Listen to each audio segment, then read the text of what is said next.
सर्वेभ्यो नमो नमः। इसके पहले हमने सामान्य परिचय को देखा था। हमने जाना था कि कितने वचन होते हैं, कितने पुरुष होते हैं, कितने कारक होते हैं इत्यादि।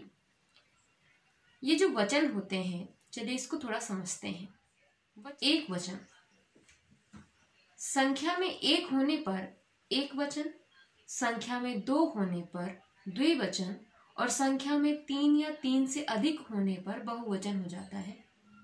जैसे दो बालक, तो हम बालकौ कह सकते हैं।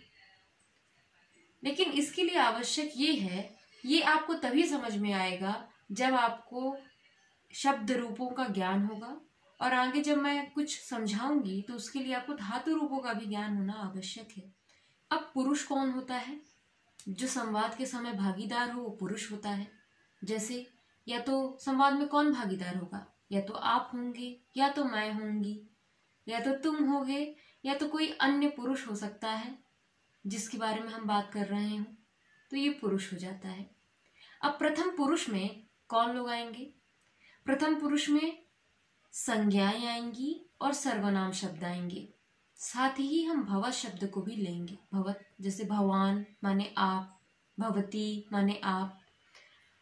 और इसके बाद मध्यम पुरुष को देखते हैं। मध्यम पुरुष में तुम दोनों, तुम सब, तुम, युवाम, यूयम आएगा। और उत्तम पुरुष यानी मैं, हम दोनों, हम सब। इन तीनों का हम उदाहरण देखकर इनको समझते हैं। चलिए प्रथम पुरुष का एक उदाहरण देखते हैं। वह जाता है, सह गच्छति। सह क्या है? सर्वनाम शब्द है। हमने प्रथम पुरुष का प्रयोग किया। तुम जाते हो, त्वं गच्छसि। तुम कहाँ पर आया? मध्यम पुरुष में आया। मैं जाता हूं, अहम गच्छामि। तो ये हमने उत्तम पुरुष की क्रिया लगाई। अनुवाद करते समय हम इस बात का भी ध्यान रखेंगे कि कर्ता के अनुसार हम क्रिया को लगाएंगे। यदि आपका कर्ता एक वचन में है तो आपकी क्रिया भी एक वचन में होनी चाहिए।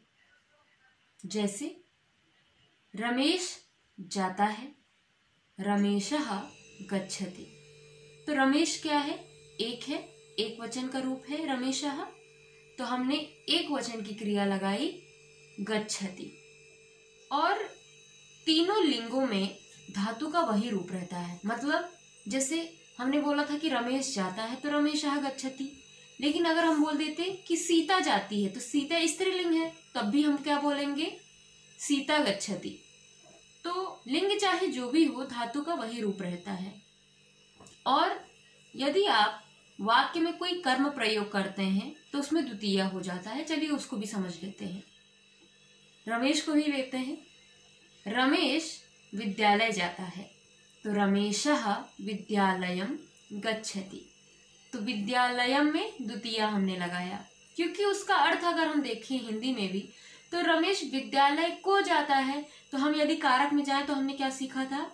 कर्ता ने कर्म को, तो को जहां पर चिन्ह आ गया वो कर्म हमारा हो गया और हमने द्वितीय विभक्ति लगा दी। मुझे लगता है यहाँ तक आपको समझ में आ गया होगा। धन्यवाद।